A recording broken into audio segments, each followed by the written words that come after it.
All right, hello and welcome to Swing It and Ding It, an iHeartMedia podcast.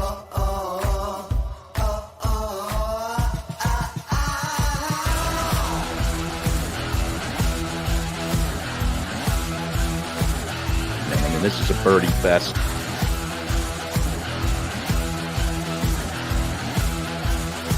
It's a Philly show, baby. Philly Let's show. go. Welcome in to Swing It and Ding It, episode 200.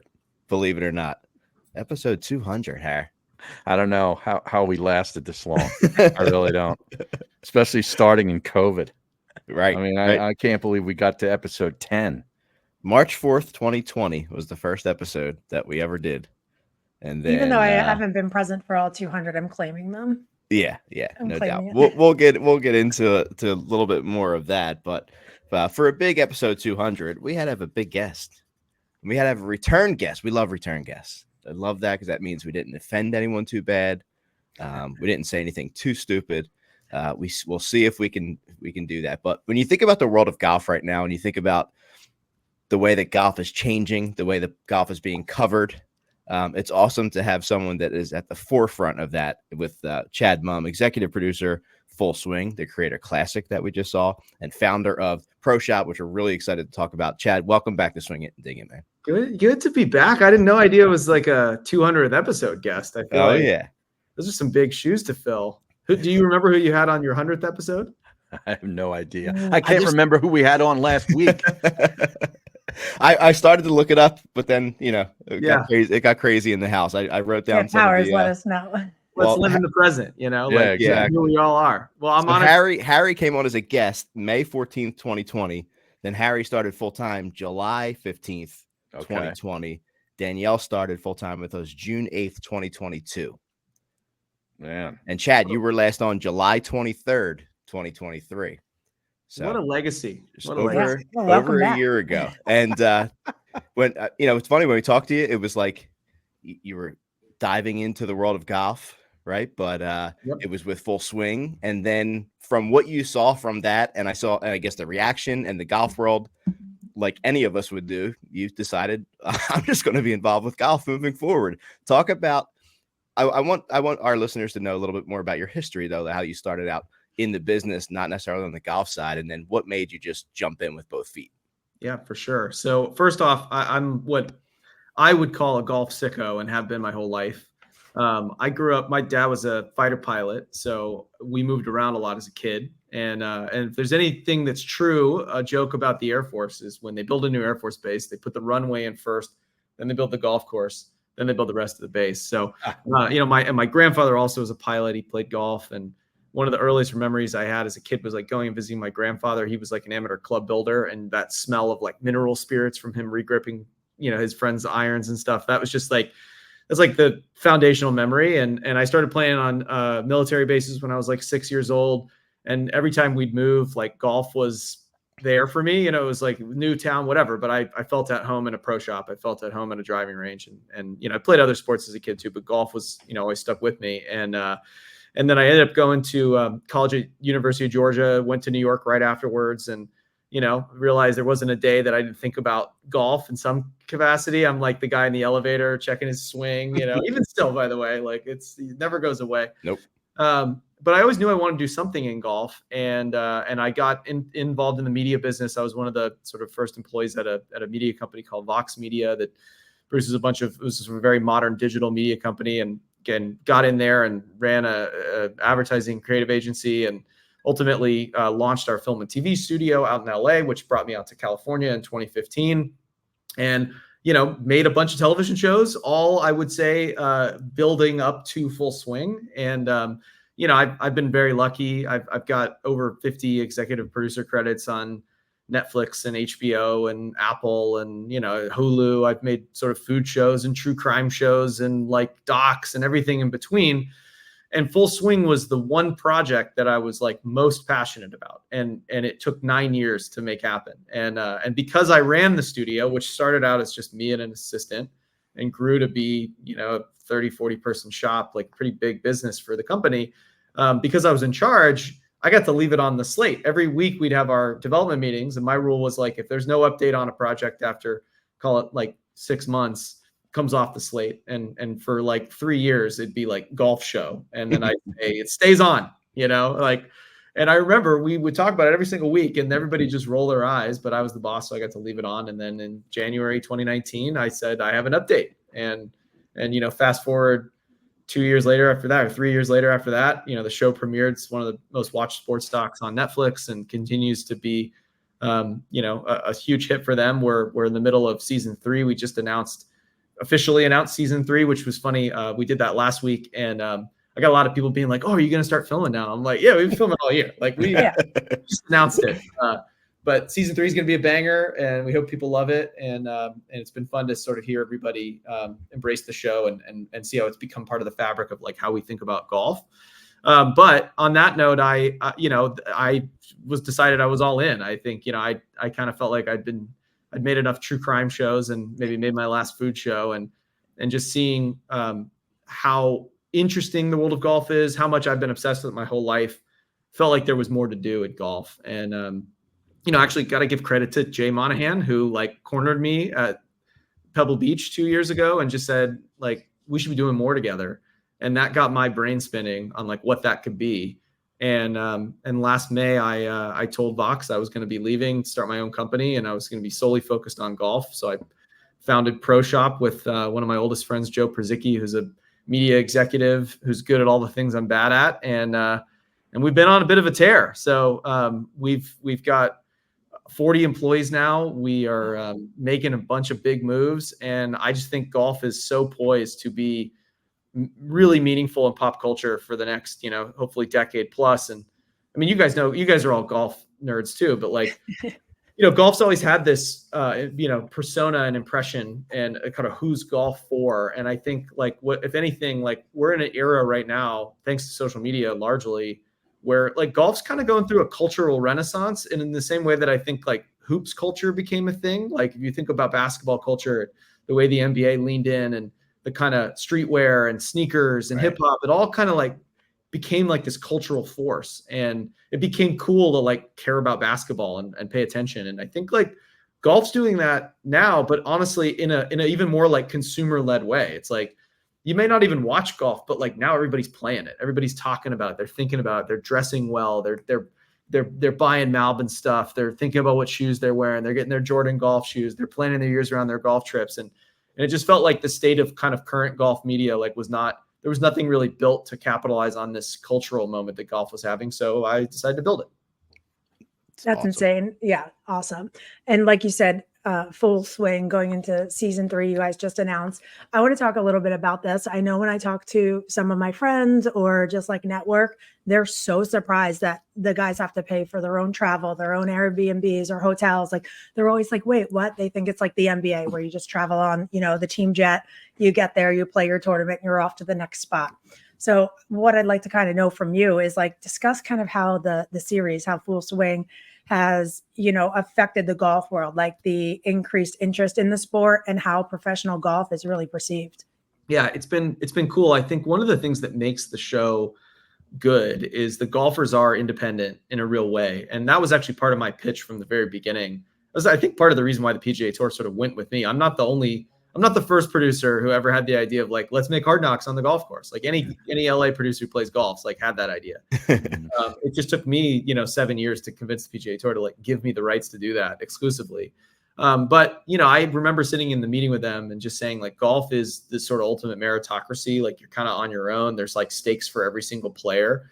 And one of the things that once we got into filming that made it really interesting is these golfers are really good at talking. Which surprised me. A lot of pro athletes tend to go into like talking points, but because one, like golf is a generally kind of a social sport, and it's not, not all of them, by the way, but like there's a lot of good characters in golf.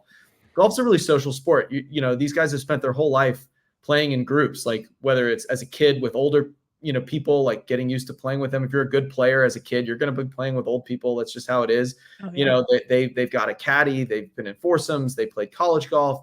They spend a lot of time talking to CEOs. A lot of them have like sponsorships. They do appearances, and it's all kind of on their own terms. Like they don't have a comms team at the team. It's not like the NFL or the NBA where they, you've got all this infrastructure around you. I mean, most of them just have like an agent or live. Yeah. Or live. Like there's just, so they do it all on their own. And so they've you know, they kind of have like, they really are independent in a way that I think makes them interesting, and they can talk about their life in a way that isn't so planned by someone else. You know, they make their own schedule, they look at their own calendar, they sort of contextualize where they are in the game. And then golf is also just like so brutally quantifiable as to like how good you are, you know, like everybody thinks they're the best, but you know, there's only one number one player in the world. And the beauty of golf is you just have to shoot a lower number than the other guys. It's not like, who's the best quarterback in the NFL? It's like, you know, we know who the best golfer is in the world, you know, or we know who's the best golfer at the Masters, or the best golfer at the US Open. So I found them really fun and interesting to deal with and to work with. And the fact that they, you know, live in this traveling circus, like golf's an ecosystem that's full of the same faces. And you're kind of in the same, it's like, I think about it as like high school, your senior year, you know, like you kind of own the campus. Now, you know, all the teachers, everybody kind of knows each other. You might be rivals, there might be cliques, but like you're seniors, man, like you made it, you know, and there's like that feeling on the PGA Tour, which gives like the locker room camaraderie, like an interesting little spin that I think is just different from like team sports. That's all been like fractured in a pretty big way, obviously with Live and everything, but it still exists. Like there's a kind of seniory feeling to like being out on tour. And I hopefully that attitude and that kind of traveling circus element comes through in the show as well, you know, because you're just week in, week out, you're seeing the same faces, the same caddies, the same inside jokes, the same, you know, practice rounds. And it comes like this little family, which I think has also made it appealing to non-core golf fans, because there's just like, it's just more relatable than hopping on your team charter jet into, you know, whatever the next stadium you're playing and doing your obligated media appearances. Like all these golfers who say yes to the show are doing it on their own. No one's making them do it. You know? It's funny you say that, because I said to a lot of people, I was like, once you're on like web or corn or even like Latin and you're moving up to the next thing, I'm like, it's basically like, you know, switching schools, like the middle of your senior year. We're taking you out and we're putting you into a different school. Now it's like, go make friends, feel like you belong, and do really well. It's, you know, it's that same thing. Well, and it's different too for like, you know, guys who make the, like Alejandro Tosti would be a great example. Someone who gets that battlefield promotion, great personality, great character. It's very different from someone like Ludwig Oberg, who is like this superstar, you know, who like, this is what he was meant to do his whole life, you know? And so you've got like, that's also different. You know, you don't have rookies that are just 23. You've got rookies that are 35 and have families and have, you know, their caddies with them through the whole grind. It's just a very fun universe that that tends to self-perpetuate with new talent and, you know, and makes for interesting stories. Hey, Chad, you talk about Toasty being a character, one of the younger guys on the tour. I'm curious about characters, because I think the PGA Tour needs more of them. I thought a lot of the characters left and went to Live.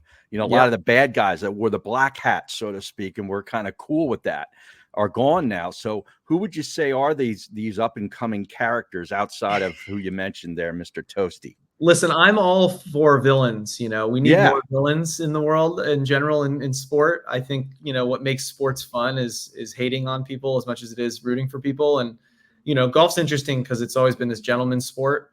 But part of my hope and mission of Pro Shop is to like embrace sort of that fun tribalism of just being a sports fan in general. And so, you know, we want to do more there.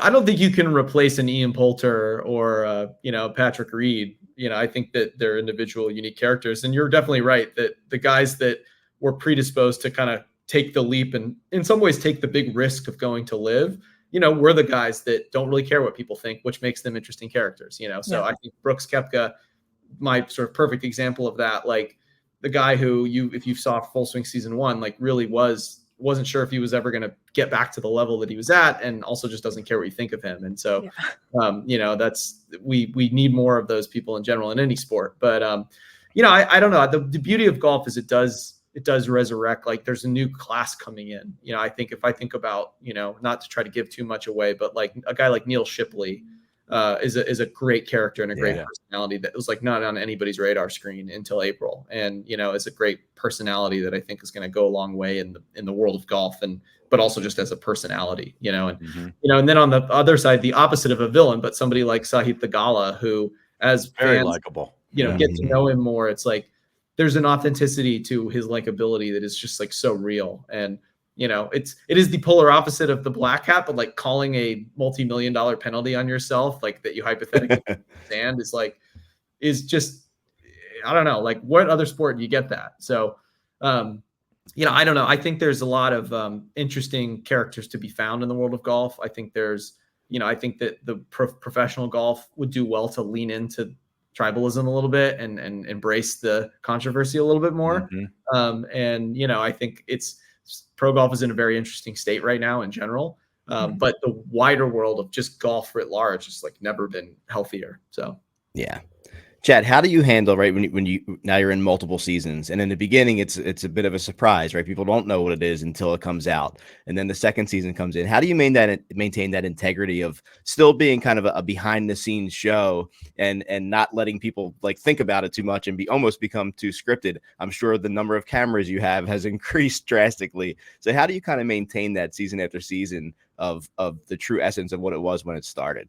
I think it's so, the risk and fear of going into a new show the first time is always like, you can either it's going to kill it or it's going to bomb, and I think there's like a comfort in knowing that, hey, people like to be immersed in this world a little bit.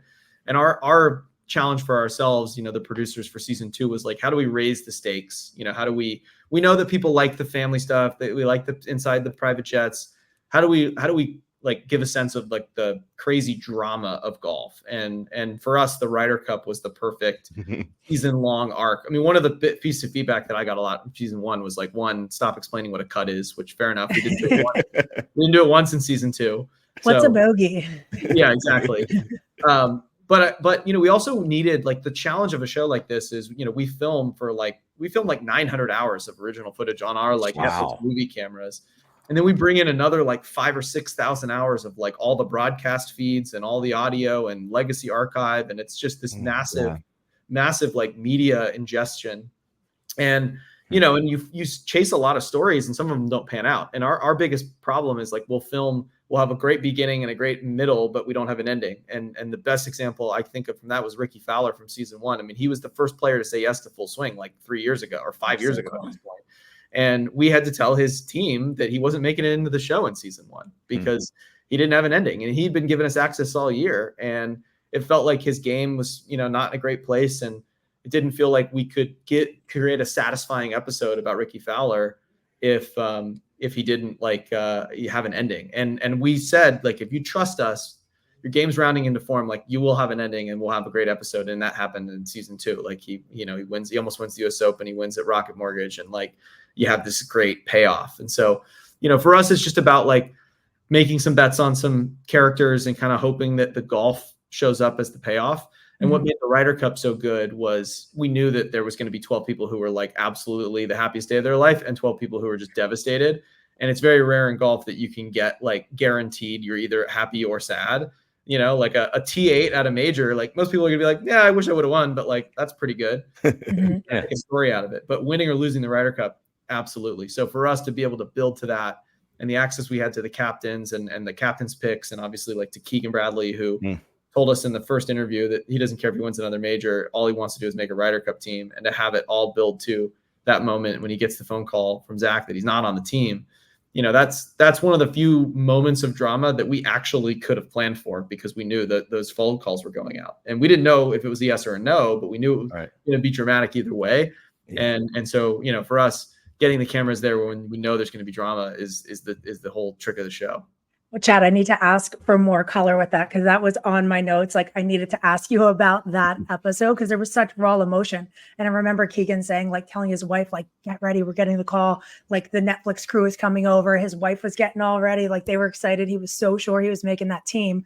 Like, take us, like, were you there, or obviously you reviewed all that footage? Like, give us more color to that. Yeah, episode. that was our kind of situation room day, because we had 4 different crews in like 3 different time zones. I was sitting actually in an Airbnb in Ponte Vedra.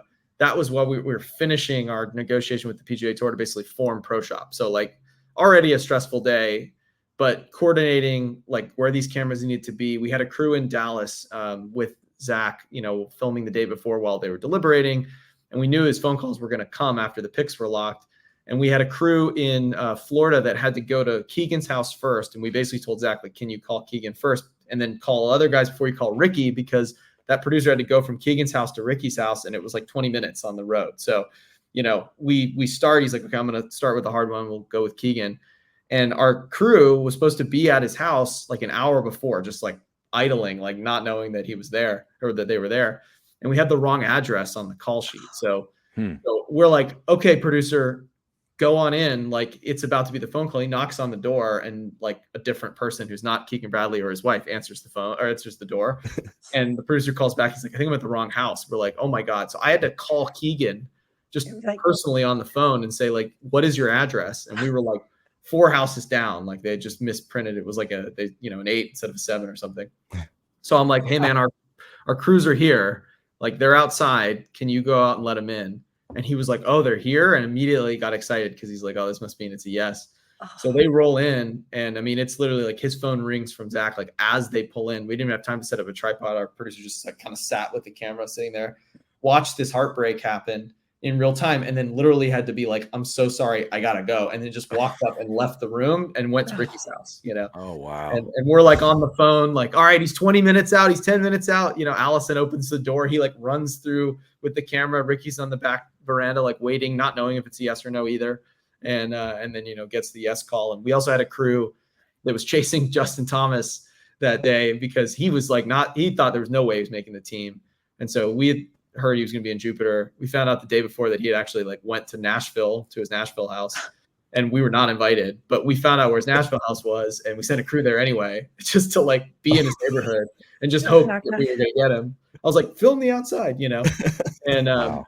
and he, you know, he was so nervous about it. But then when that call came through about an hour later, he sent me a text, and he had like left the house and was walking with Jill and had her film it, like no matter what. And, you know, that's where you get the cell phone footage of her. Oh, wow. In the phone call, you know, and so everybody, you know, all the golf nerds who are, you know, like me, I call myself a golf nerd, but like JT had no idea he was making that team. I think if you'd asked him, he thought there was like a 1% chance. I mean, he was so confident that he wasn't going to get the nod. And I think he was truly shocked that he got the pick. I don't think there's like some grand conspiracy. I mean, people don't realize that like Jordan and Justin are on the Ryder Cup committee. They're actually like, they do this as an addition to like their stuff on the PGA Tour boards and things like that. Like they're on the player committee for the Ryder Cup. So they have meetings all the time just talking about the future of the team. It's not like there's, you know, I mean, whatever how you read those picks or not, I don't know, but it's not like there was some grand conspiracy there. I mean, but he was as shocked as anybody that he got the pick. And obviously Keegan was devastated, but you know, I got a call about 3 months ago from Seth Waugh. He was like, I think we're going to make Keegan the captain. And I think a lot of it's because of his reaction to Full Swing. So, right. You know, it shows if you know, Keegan showed who he really was, which was like that level of integrity. And I think that he's going to be an awesome captain. That's incredible. Awesome. Wow. Then he made the freaking President's Cup team on his own. So like, yeah. talk about a statement. Yeah. Well, I gotta go back there because Danielle admitted that she has notes now, Moose and Chad. Like this is a breakthrough. Well, I used to do Google Docs, so I could just like click over, but we were in person at our event like last week. The NEPA Invitational's over. Yeah. The baby's growing. She's almost 3 months. So I'm like, we're good. So I literally showed Harry. I was like, look how cute my book is. And I was you can, it has like a little tiger, the Masters jacket, you know. So I was like, Harry, I was like, look, episode 200. I was like, I'm writing my notes instead of typing them. So I'm reverting. I'm going old school. There you go. Well, go old school. It's the best way to go. Chad, let's go back to sort of the beginning because like whenever somebody starts a company or a project, they typically have what they might call a mission statement. I don't know. Did you have one of those? If so, what was it? And has the first 2 seasons lived up to it? Oh, yeah. I mean, for Full Swing, the mission was always to kind of like peel back the curtain on this kind of crazy traveling circus. We didn't have per se like a mission statement for pro golf, for Full Swing. I have a mission statement for Pro Shop, but but the best way I can describe what we were trying to do with Full Swing was there's actually ties to another story. When we sold it to Netflix, they said, hey, we would really love for you to have a meeting with the Drive Survive team. And there's no pressure to work with them, but they've just done this. They were into season 2 then. They'd kind of invented that like all access all year. I mean, there was obviously Hard Knocks and a season with and things like that. Box to Box team from Drive Survive like really had like created a little bit of a new storytelling model, which now you see kind of popping up everywhere. And so we had a meeting at Soho House in Los Angeles, and they're two British guys. Like one of them, James, who's one of the principals, he directed Senna, which is like one of the best sports movies of all time about Ayrton Senna, the racer, and won an Oscar for producing Amy, the Amy Winehouse doc. So, and then Paul, his partner, like created Drive Survive with him. Like they're awesome, but they're not really golf fans. Like Paul only knew, like, he was like a Nick Faldo guy. He's like, I love Nick Faldo. That's about all I got in terms of golf. And then James could give two shits about golf, But we sat down and I said, well, why would you guys want to work on a golf show considering you don't care about it? And James basically said the mission statement right there. He's like, what I've learned enough about any sport that whatever you think it looks like on the surface, if you pull the curtain back a little bit, it looks completely different. And it's, and I think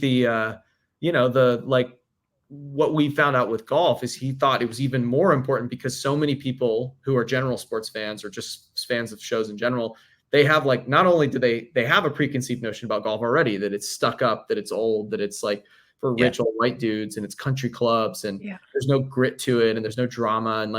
And so James just said that makes me even more excited because, I've been around this long enough to know that nothing's like what it seems on the outside. And especially if audiences are bringing all of this to it, we can subvert those expectations in the first like 2 minutes. And so, that's what sold me on them. And I guess kind of the rest is history for that show. Cause that was kind of the attitude with everything. Like you may be coming to this thinking golf is a certain way, but I promise you give this show a chance, you're going to be blown away. This is completely different. Yeah, no doubt about it. Well, let's talk about Pro Shop. Let's talk about the Creator Classic. Talk about how that came about and then, how that first experience was. I mean, to me, as fellow golf nerds, right? The characters that have come out on social media over the past couple of years have just made golf just so much more interesting for so many people. Totally. I was just wondering how many did you tell people like they weren't allowed to have their own cameras? Because like that's all these people do is film their own stuff. Like how did you wrangle this group? They actually did have their own cameras, which made it really cool. And they've been releasing videos like since the Creator Classic, which has been really fun to see, from their perspective. So that's a fun one. So we obviously, we started Pro Shop and officially announced it in March. I was down at the Players Championship, as a proud new partner of the PGA Tour and also making Full Swing season 3 and had a meeting with the media team there. And, basically was like, I described to them like a Venn diagram. I'm like, there is YouTube golf over here. And then there's you guys over here. And there's no intersection. Like there are millions of people who watch golf every single day who don't watch it on a broadcast network. And to them, the biggest star is like Bubby from Good Good or, Robbie Berger or these guys or Fat Perez, or Paige Baranek, not, Justin Thomas and Jordan Spieth. And you guys, if you're going to be the league and think about the fans in the future, like you've got to find a way to bridge that gap. And I use the NBA a lot as a pro league that I think does things right. And the NBA has done a really good job of like sitting at the intersection of basketball and culture. And that's what I've said. You came back to mission statements. Like the mission of Pro Shop is to be at the intersection of golf and culture. And this to me was like, you can't ignore this massive explosion of like YouTube golf and all these great characters and these great personalities. And what really opened my eyes was a month earlier, Good Good did an event during the Waste Management tournament in Scottsdale. Mm-hmm. They had the desert, I think it was the Good Good Desert Open. It's either Open or Classic, but Good Good Desert Open.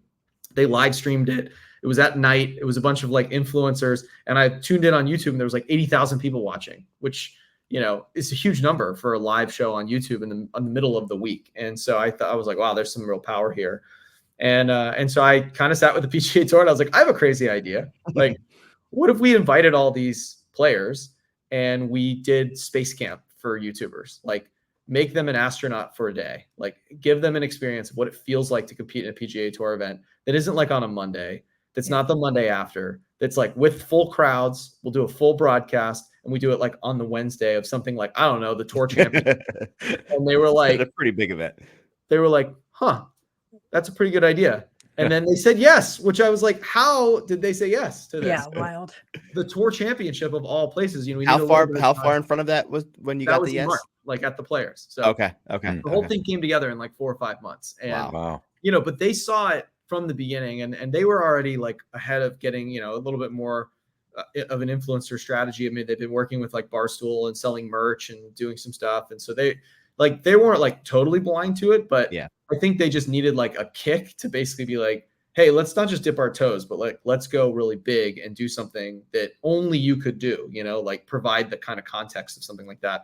And so this idea of like Space Camp for YouTubers became our rallying cry for like the event. Like, how do we just give them as real of an experience as possible?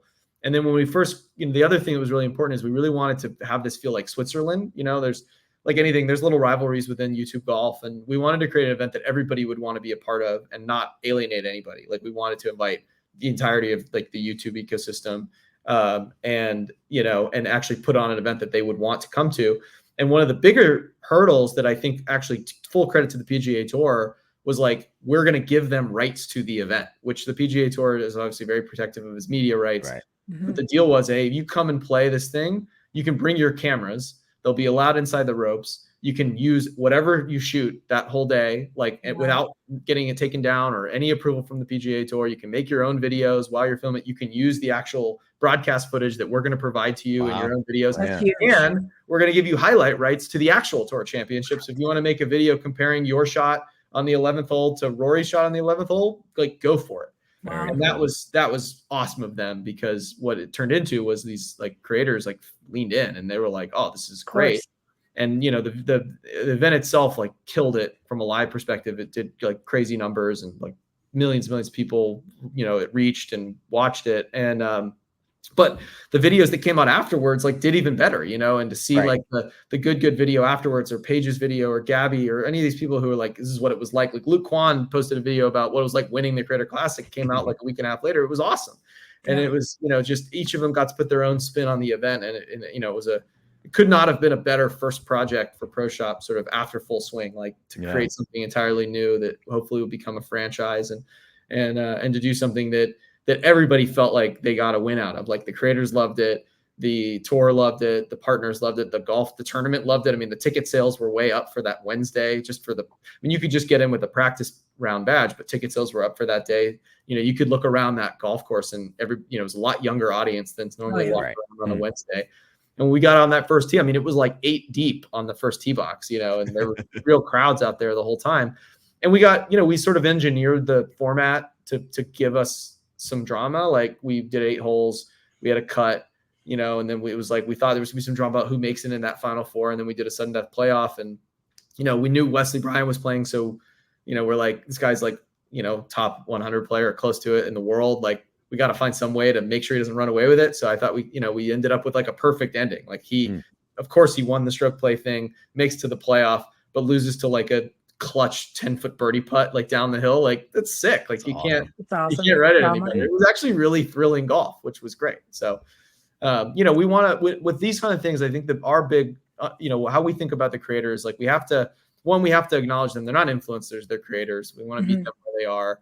We understand they're entertainers and they create content, but we also want good golf. So we cast people, we invited people who were good players. We had a lot of good golf on display. We also wanted to do something that felt fun for their fans too, that they were excited. So their fans were going to be excited. And the bet was that you bring all these people together and it's the sum of its parts is going to be enormous. And that was absolutely true. So, we hope to do a lot more with that franchise and stay tuned, I guess. Yeah. I got to ask you another question here, taking it back to Full Swing. I talked about how, a lot of people don't understand golf and as a professional and how they have to pay their own way and things of that nature. You guys have focused solely basically on PGA Tour and, obviously some live players. Is there any plans to like PGA Tour of Americas or the Korn Ferry guys, anything like that, to see the struggle and the grind to work up to the tour? Yeah, we've talked about that a lot. I think like it's part of the challenge is you are making a show for Netflix audience, which is just so broad. And we feel like there's enough drama at the big leagues that it's not like we have to go searching for drama for the farm league. Yeah. And I think there's absolutely an argument to be made that people who are literally like grinding for their livelihood is really compelling. But when you're making a show for as big the stories sleeping in the vans and things of that nature, totally. like you know, you just the challenge with Netflix just being so big and so global, it's like you kind of need some flash. Like you need some, you know, you need big crowds, you need big prizes, you need, you know, all the sort of perks that go with like winning at the top level of the sport. We've done some stuff in the past, you know, we've got some more amateur stuff in this season, which I think will be really interesting to see. And I've been giving that away already in the conversation earlier, but like that's been really cool to see. Kind of like you get that for the first time in season 3, where you see like a college dorm room that looks like every college dorm room, and then the next thing you see is, you know, a very special, cool place. It's just like a cool contrast. And so, you know, I think that the great part about golf is there's, you know, there will be players that make that battlefield promotion to go from Latin America to the PGA Tour that come into full swing. I think Pro Shop is perfectly set up to do storytelling down at the minor leagues of golf, so to speak. I'm also really interested in the LPGA. I think the LPGA is just like full of really cool characters and great storylines. And I thought Solheim Cup this week was electric. You know, Harry would like you to just follow Charlie Hull around. I mean, who wouldn't love to follow Charlie Hull? Come on now. What a superstar. So, you know, for us, it's like, it's just, I think it's an embarrassment of riches in terms of like the culture of golf and pro golf and all these great stories to tell. I think for Full Swing, you know, we really are focused on kind of like the biggest events, the biggest players, the biggest stars. And the beauty of golf is next year there could be a superstar that does come from like the Korn Ferry Tour and breaks out and becomes the next Ludwig Oberg, or, you know, Akshay Bhatia, another great example. You know, grinded his way. I wish I would have been filming with Akshay 3 years ago when he was taking his shirt off in Bermuda to like go dig out that golf ball. But, you know, or injuring himself doing a fist pump. That's right. But it's still an awesome story when he does that fist pump to go and win and make it in punches. Masters, so. Awesome. So we're going college dorm room to Crow's Nest. Is that what I'm led to believe? Maybe. You never know. You got to tune in. There's multiple places in golf. I don't know. You know. Well, we're excited. You heard it here first on Swing It and Ding It, episode 200. 2025. We're excited to see all that comes out of Pro Shop. We appreciate you being our guest for episode 200. And there's some Philly golf coming up. We have Aronimink.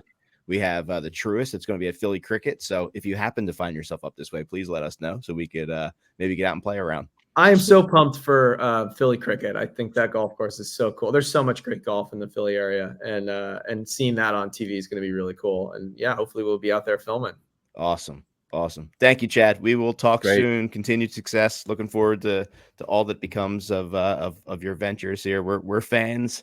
And this is exactly what golf needed, and we're excited to see everything that comes out, especially season 3 of Full Swing. But thanks for having me, you guys. Thank you. All right, let's take a quick break, and we will be right back. All right, welcome back to Swing It and Ding It.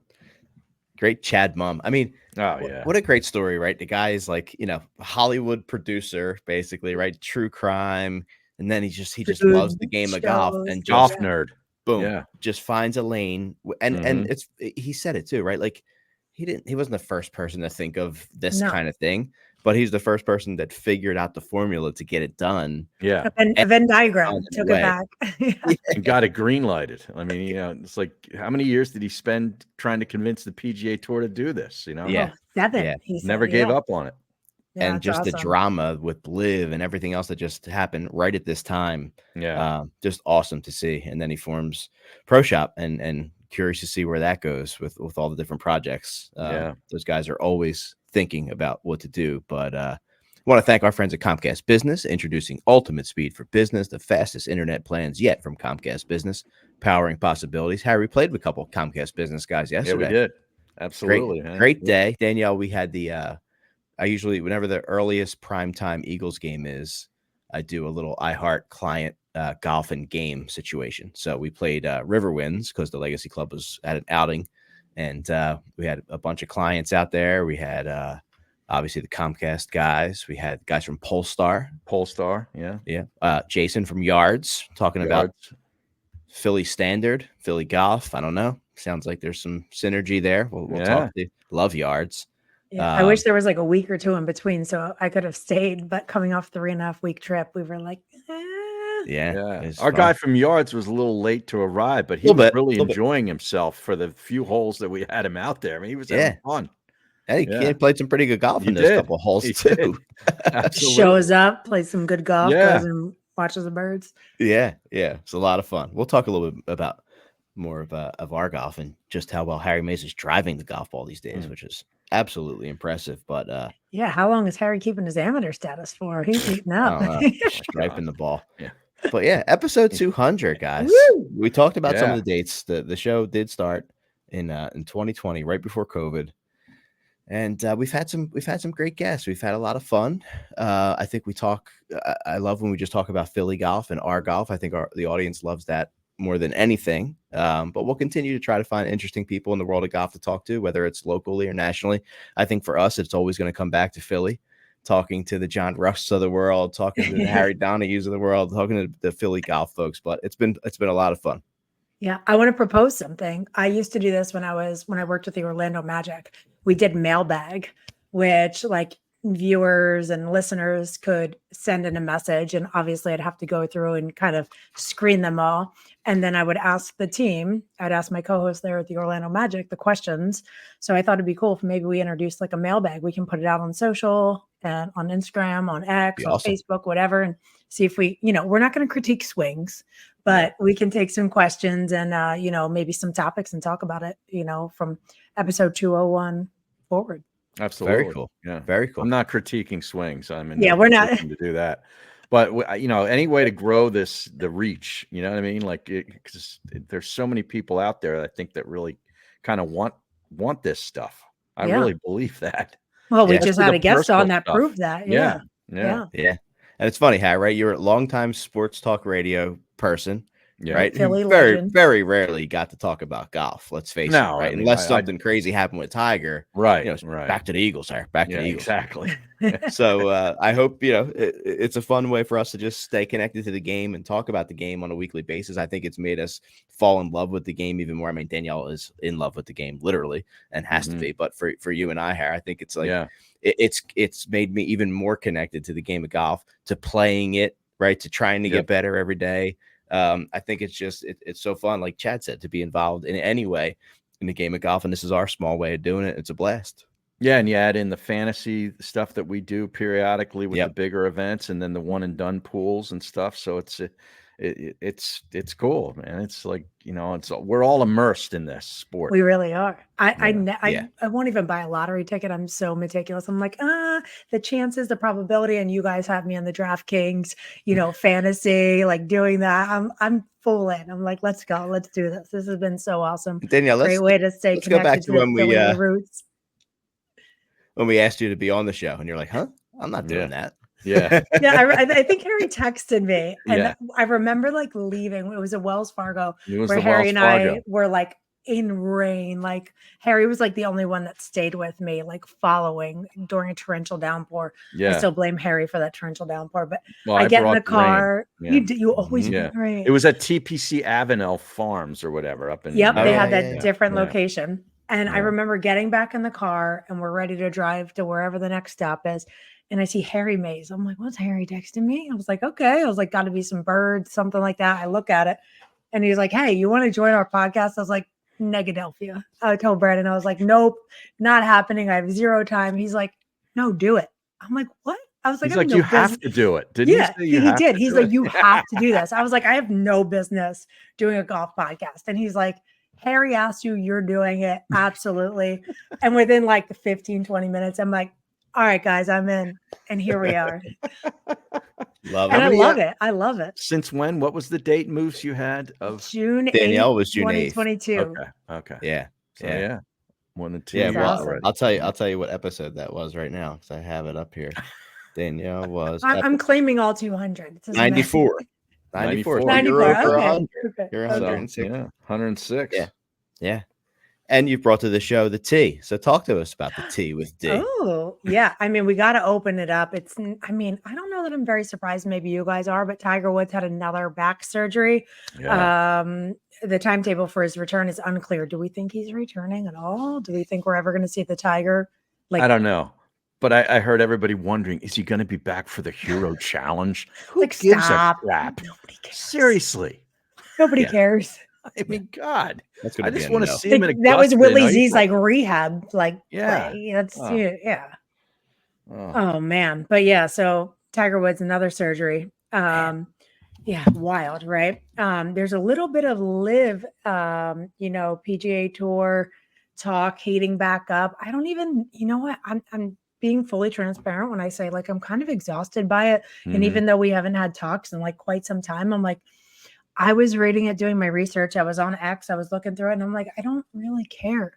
Yeah. I've seen people saying like, "Hey, if somebody took a job for higher pay and I stayed here, like, would I want them to pay money back?" Blah, blah, blah. And I'm like, it's just an old story. I really don't care until there is firm confirmation of a merge or Yeah. something else. Like, negotiate and let us know once there's an update. You guys feel the same way? Yeah, nobody's giving money Pretty much. back. Give me a break. Yeah, Who's no Well, I chance. think it was Rahm that they're trying to get money back from John Rahm.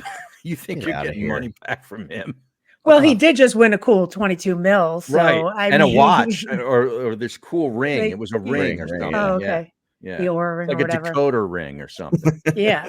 Well, Yeah. let's talk about Live. So John Rahm won the season-ending Live event in Chicago. Like I said, 22 million. Did he? Yeah. Yeah. Yeah. Yeah. I hate Didn't to watch say it. Nobody cares. If it I didn't know. happen on my TV, did it really happen? Yeah, it's like, Uh, and I'm not anti-live. I just, it it's doesn't. just I well, it's just like what Chad said when yeah. I was asking him, "Hey, are you gonna like pay attention to like the Latin guys or Yeah. PGA of Americas or corn guys?" Because like I feel like there could be some really great stories there, but he's like, You only we have need room those for so much. exactly. Yeah. But Bubba Watson, is his future with Live Tour uncertain? Why? Poor performance. He's currently ranked 52nd, which is in the quote unquote drop zone. Relegation. So Oh, they have a drop zone? They have a drop zone. Here, I'll break it down for you. Bolter 2 is close to being relegated. Oh yeah, I'll break it down for you. Relegated. The top 24 Relegated players. to where? What, the Asian tour? Where are they going? I think so. Nothing to cut to you have to go back to Q school. So Oh. the top 24 players in the individual standings earn full status next season. Numbers 25 through 48 are in the open zone, which the open zone would be you become a free agent and you can be traded, released, or re-signed. Or if you're 47th and below, you're in the drop zone, which would mean Prison. I guess You actually have to go spend a year in jail. Yeah, in Saudi Arabia. Yeah. But I mean, I guess we could call it Live Q school, but like you would have to go back and qualify to try to be there. And Bubba Watson, the captain, I mean, I don't know if he's getting any special, treatment because he's a captain, but we could see him being, pushed down off the range goats and going through Q school and trying to qualify. But with that, I did have a question. I don't know if you guys know that with Live Q school is what I'm just calling it. I don't know if that's the actual word for it. Like, can anybody go and just try to qualify for this? Like, obviously it's public news. So if somebody from like the PGA Tour or Corn Ferry or something, I don't know if they opened it up to like an invitation. No idea. Try out or not, or you have to be invited to come. I don't know where that stands with them. I need to do some more research to see if it's similar to the PGA Tour as where like, there's levels to qualifying and where you can get through certain stages. I don't know if they have stages or if it's just that one. But yeah, so Bubba Watson could be getting the boot. We will see. Pat Perez is safe. He's in 48th place. So he was just about to go to that drop zone. But I'd rather watch Fat Perez play golf right 100%. now. There's no doubt about it. Yeah. Oh yeah. Much more entertaining. Yeah. Oh yeah, for sure. But President Cup, we didn't really get to talk about the picks. So there's the auto qualifiers: Scotty, Xander, Colin Morikawa, Wyndham, Cantlay, and Sahith. So captain's picks, though, like no matter what picks are made, I feel like there's always going to be like glaring omissions or questionable picks where we're like, wait, why did this person get picked or why was he chosen? Which kind of brings up the name Max Homa. Well, right. He was mathematically like one of the next 6 guys, I believe. Yeah, he went straight. He went straight chalk. Yeah, he went straight chalk, which is kind of like Jim Furyk. He's kind of boring. Like there's nothing, there's nothing outside the box with Jim Furyk except his golf swing. But so he's just like, I'm going to pick the next. And Harry, he has a great match play record, so he does. That's maybe why. But he missed the top cut 10 at the Pro Core too. So I mean, which he's won twice. Yeah. But his last top 10 was a Wells Fargo. He had a T22 at the Memorial. But other than that, he's been pretty low down that leaderboard. And he did well at the Masters. So early in the year, he looked pretty good in the spring, but his summer and fall are not good. Did you see the DraftKings odds for the President's Cup? Let's hear him. Did not. USA is a -270 International Really? team plus 260. Wow. That's a big number. It is That a is a big huge number. number. For a lot of question marks that you have. I mean, I guess on both sides, but definitely on the US side. I thought it would be, and then a tie is plus 1400, which is interesting. Yeah. So we'll see if that moves. We'll see if the line tells us anything. Well, talking about USA Solheim Cup, the USA team won for the first time in 7 years, led by Captain Stacy Lewis. I don't know if you guys saw like her little daughter running out. That special moment for them. That was pretty cool. But we do got to talk about Rose Zhang, Harry. Yeah. Stud. Total stud. Yeah. Oh, yeah. Made history with a 4-0 performance, becoming the first U.S. player to go undefeated in the Solheim tournament. That's kind of cool. Leela Vu hit a clutch approach shot to win it for the Americans. I don't know. I didn't watch too much of it. I laughed. Well, she hit a big 30-footer for birdie on the 17th hole to get to down 1, going to 18, and then won the 18th hole to push the match and get the half point that pushed them over the line. So she closed hard, Lily. Oh, yeah.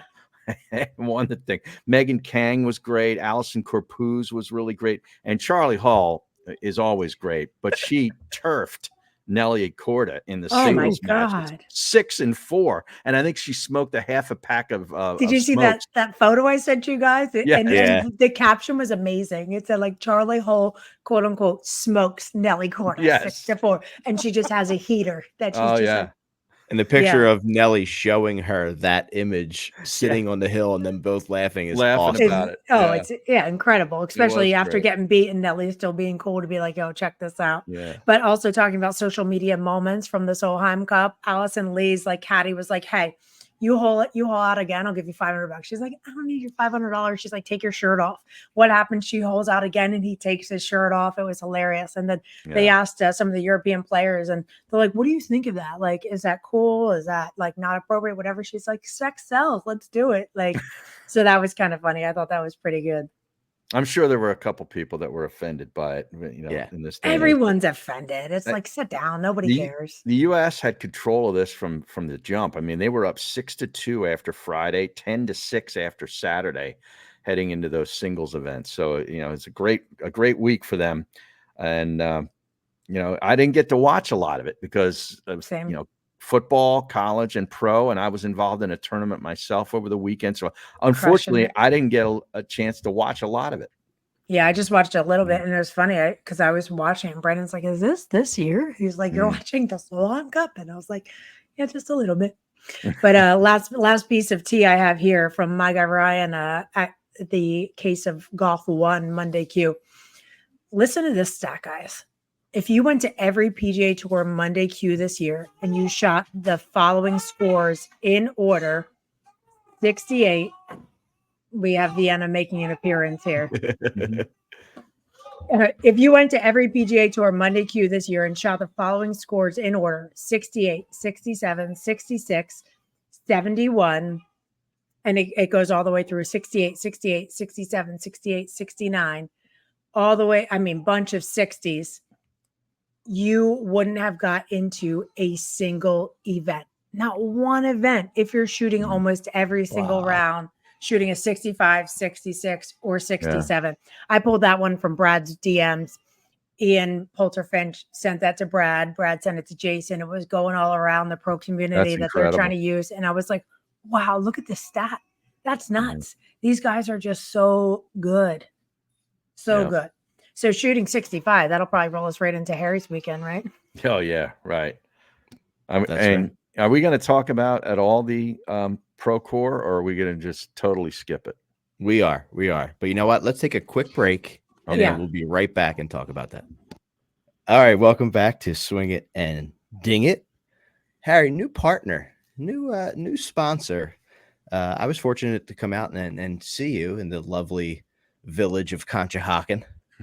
And you were at one of your favorite new spots. Talk to us about this joint. Yeah, the Penn Club on 2nd is relatively new. It's been open maybe about a year and a half now, and I've been over there for maybe 9 months to a year.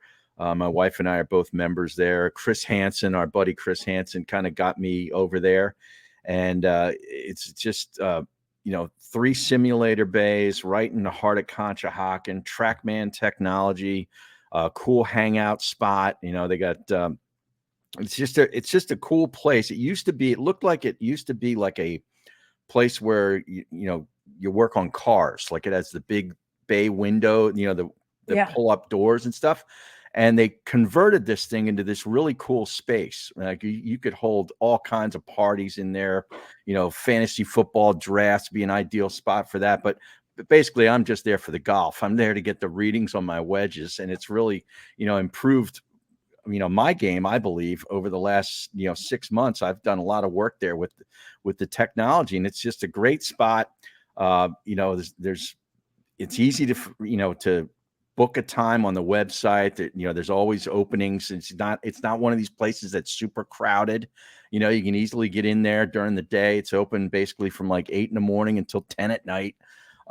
And you go book an hour, 2 hours, whatever you want. And they got all different kinds of membership plans.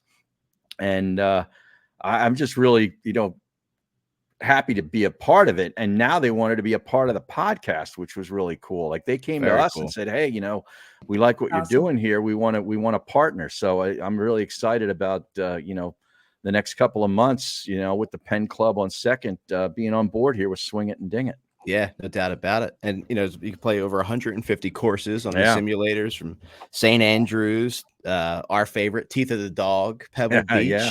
So we thought about what better way than the Course of Course with Harry Mays will now be presented by the Penn Club on Second, because they have a lot of courses there that you can try out if you can't actually make it that far away to play those courses. It's a great way to see it, Harry. And there's a tournament this weekend that we're gonna see the Course of Course for. Yeah, not on the PGA Tour, but when you go over to the DP World Tour, one of their biggest events of the year is the BMW PGA Championship, and it's at Wentworth Club in, I love saying this, Virginia Water, Surrey, UK. Like this, Virginia Water. I mean, how cool is that? Harry always has the pronunciations. Lancaster. Yeah, well, it's Lancaster. Yeah. Ryan Fox defends, and they got a pretty good field. I mean, McIlroy's in there, Rosie, Lowry, Adam Scott, Sepp Straka, Fitzpatrick, Fleetwood, Aaron Rye, Højgaard, Horschel, and Bobby Mack are all in the field. So if you want to watch some of the best players play this weekend, you're going to have to watch this in the morning, on Golf Channel. Wentworth Club, par 72, not super long, 7,284 yards.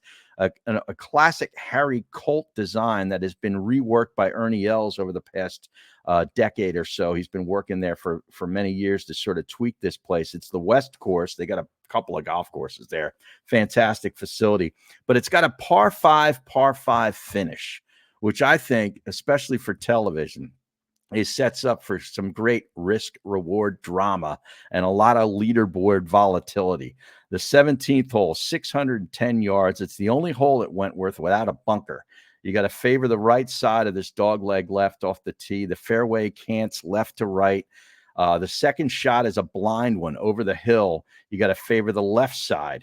If you can't get there in two, a lot of these guys can, but if you can't, you got to favor the left side, and then you're left with a short pitch to a crowned green that slopes to the back left corner. Again, no bunkers. The 18th hole is iconic. Par 5, only 540 yards, not super long, but with a severe dog leg left to right. The long hitters are going to aim just right of the 2 fairway bunkers out at the corner of the dog leg.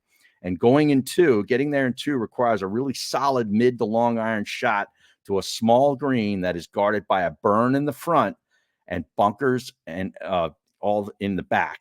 There's 3 bunkers in the back, and the green slopes right to left and back to front. A really cool old golf course. The clubhouse looks like a castle. It's really like a medieval castle. Really cool spot.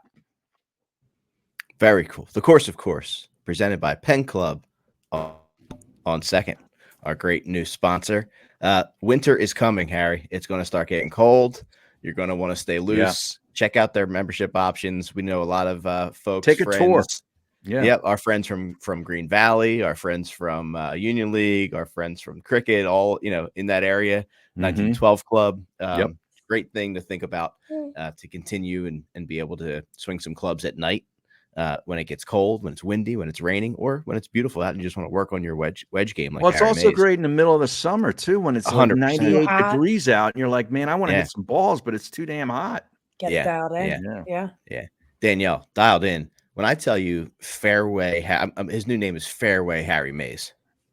I mean, the guy, Hitting darts. he's got more backswing than I've ever seen him have. I think he's going deep back, and he's Ooh. just striking the ball. Harry, I'm telling you, I told you yesterday, I am really impressed with the way you're hitting the golf ball, man. That's what I said. Is he going to awesome keep to this see. amateur status or I what? He's appreciate heating that. up. Yeah, It really is damn cool to just see. that. You know, But I listen, appreciate I that. posted today. You and I have been playing golf for over 10 years together, right? Mhm. Wow. At different times. So to see like the progression and the way you're hitting the ball is so cool to see. The sound that the ball's making is Yeah. awesome. Well, I get a couple of big lessons from our boy John Cooper over at Green Valley, and he's tough on me. He's like, listen, if you want to hit the ball farther, you're going to have to do X, Y, and Z.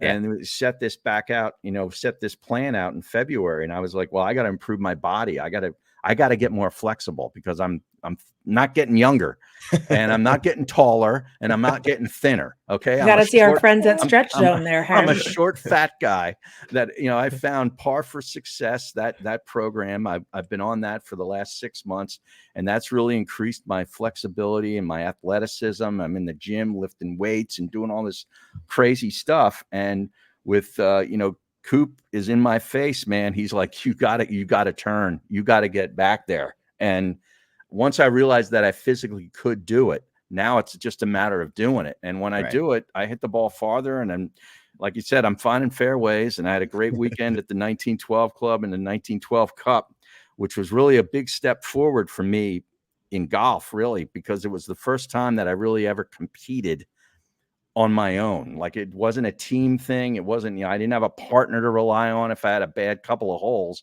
It was all on me. And it was a 2-day thing, 36 holes, everything in the hole. I had 2 quads, one on each day, and rebounded from both of those to finish in the top 5 at +4 net. And I was pretty proud of myself. I gotta be honest with you. Jason Law won it at -1 net. So congratulations to Jason. Really good guy and a great player. And we had a couple other really good. It was a great tournament. It really was. And it was a good week.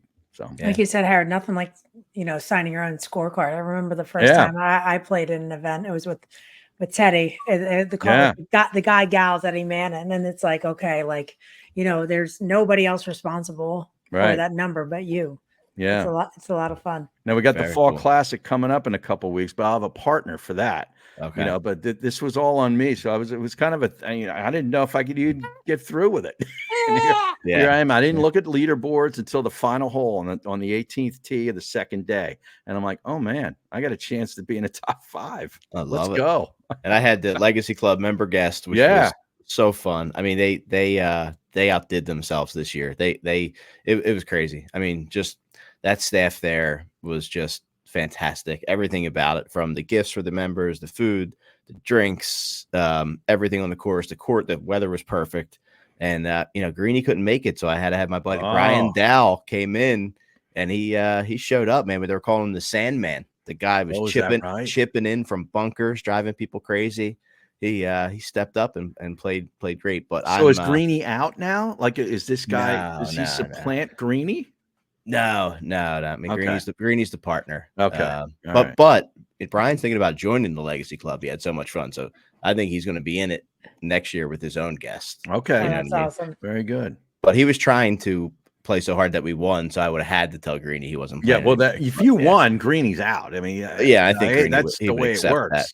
Yeah. I think he would accept that. But yeah, shout out to the Legacy Club. Awesome time. But I'm hurting, man. Then I rolled right into our client golf and Eagles game Monday night. So, well, how late did you stay at the game? All you guys, were you there for the entirety? I did sneak out with a couple when they scored in the 4th. I'm like, I got to get out of here. I thought it was over, like late 4th, right? I'm like, oh, and then it was not, But it is football season, right? And we love our friends at DraftKings. There's definitely golf to bet on. We have President's Cup. We talked about the odds, but TD, Tutty, taking it to the house, whatever you call a touchdown. They matter more at DraftKings Sportsbook, an official sportsbook partner of the NFL. Ready to place your first NFL bet? Try betting on something simple like a player to score a touchdown. Looking at some of the odds coming back, I was wondering where the Eagles were going to be. +2.5 at the Saints. You got the Giants +6 at with the Browns, and then the Cowboys at home. 1.5 with the Ravens. Yeah. So Ravens are 0-2. I know that's going to be an interesting one. So ready to do a touchdown dance of your own? Score big with DraftKings Sportsbook, the #1 place to bet on touchdowns. Download the DraftKings Sportsbook app and use code DING. That's code DING for new customers to get $250 in bonus bets when you bet just $5 and get 1 month of NFL Plus Premium only on DraftKings. The crown is yours. So McElroy's the favorite over there at the BMW. That's what I was gonna ask. Yeah. What's his He's number? plus 550. 550. Okay. 550. Tommy Fleetwood is next at plus 1,000, and Adam Scott is plus 1,200. He's the third favorite. So awesome. Yeah. Well, great episode 200. Got to thank some folks. Got to thank Mike Powers for stepping in and really upping our game, making us look good, making us sound good. Obviously helping with some sponsors. Our guy Kyle Nunemaker / who posts every episode for us from the beginning, who edits it, bleeps out our curse words and does everything he has to do. The great Sean Brace, program director for Fox Sports The Gambler, that airs us on Wednesday nights, and everyone else that's helped us make Swing It and Ding It get to 200 episodes, and here's the 200 more. That's awesome. I got to give a little shout out to a 1912 club member. Yeah. Before we bid adieu. Angelina Tolentino is a freshman on the Vanderbilt women's golf team. Okay, she's from South Jersey, but has played her golf at the 1912 club for the last 2 years. She not only is the #1 player as a true freshman at Vanderbilt, she sunk the winning putt on the 18th green at Pebble Beach in her first college tournament. The Carmel Cup was Vanderbilt's first tournament, and that putt won the team championship. Now, how about that for the start of your college career? You're not even in classes yet. It's August, and you're at Pebble Beach where Moose just was, right? And you're sinking a putt to win the tournament and get your team secured for #1. I mean, that's and playing golf at Vandy, like exactly. Which you know how much it costs to go to school there? Scholarship, that's $100,000 at tuition, I believe. I think they're the first school that's at $100,000 tuition. Jeez. That's wild. Yeah, that's why. Cool. That's why she already has a Scotty Cameron, right? And we're working on her grip. I give her a rattle every day. I'm like, get your grip together, honey. Let's go, Vienna. Athletic scholarship. Come on. Yeah. Well, man, that's unbelievable so cool. Stuff. Yeah. Very cool. Very cool. All right. Well, we'll be back with episode 201 next week, and we're heading into the President's Cup. Looking forward to that. Thanks again to Chad Mumm and everyone else. Get out there and swing it and ding it.